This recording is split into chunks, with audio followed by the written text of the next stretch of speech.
As a caregiver for someone with C3 glomerulopathy, you may have noticed symptoms like blood and protein in their urine, but these can be signs of many other conditions. It can take several different tests to get a clear diagnosis, and ultimately, a kidney biopsy is needed to confirm C3G. Before the diagnosis, your loved one may experience symptoms like edema, fatigue, nausea, and weakness from kidney function deterioration. Living with C3 glomerulopathy can significantly affect a person's daily life. When the kidneys are not functioning properly, it can cause joint pain, eye problems, and even kidney failure. Signs of kidney failure include lack of appetite, vomiting, trouble sleeping, dry and itchy skin, and nighttime muscle cramps. Treatment for C3 glomerulopathy can also cause symptoms that need to be managed.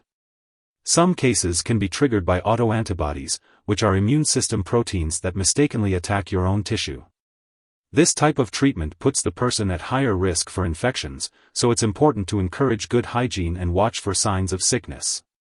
You can remind your loved one to wash their hands and carry hand sanitizer, take over chores that involve germs or bacteria, and cook using good food safety practices. It's important to be aware of any disease or treatment-related symptoms and side effects, and provide extra care and help with daily living as needed. As a caregiver, it's important to be involved in your loved one's medical care.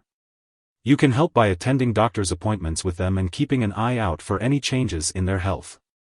If you notice any new or worsening problems, it's essential to talk to your loved one and their doctor about it. According to Campbell, caregivers can be very helpful in supporting communication with the doctor and recognizing when the treatment plan may need to be adjusted. Here are some ways you can support your loved one's care. First, educate yourself about C3 glomerulopathy. This will help you ask the right questions and understand the answers at medical appointments. Make sure to get information from trusted sources such as the National Kidney Foundation and the National Organization for Rare Disorders. Second, be prepared for medical appointments. Bring your own questions, ensure your loved one can ask theirs, and help them understand all the information discussed at the appointment. Third, organize medical and legal documents so they are easy to find and up to date. This will save you time and energy when you need them later on. Finally, if you have a role in choosing providers for your loved one, it's important to find a specialized team that includes doctors, nurses, dietitians, social workers, and counselors. C3 glomerulopathy doesn't just affect physical health, it can also impact mental health. It's difficult for doctors to predict how the disease will progress, which can make it challenging to plan for the future. Even if treatment puts the disease into remission, it cannot be cured. The prognosis for C3 glomerulopathy varies greatly and depends on the severity of the kidney disease at the time of diagnosis. Many people dealing with C3 glomerulopathy experience anxiety and depression, and because it's a rare disease, they may feel isolated.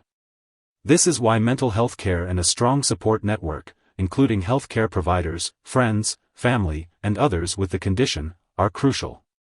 The NephCure Foundation and the National Kidney Foundation offer resources and support, including updates on new treatment options and clinical trials.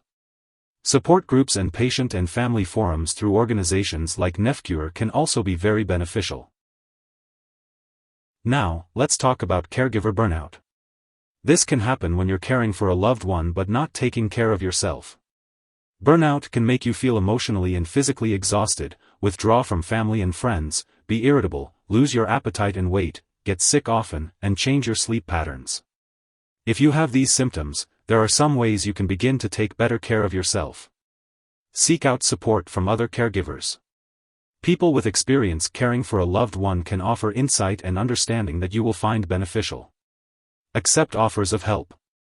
When others want to lend a hand, let them. Take breaks. It's okay to take time out if you're feeling overwhelmed or exhausted.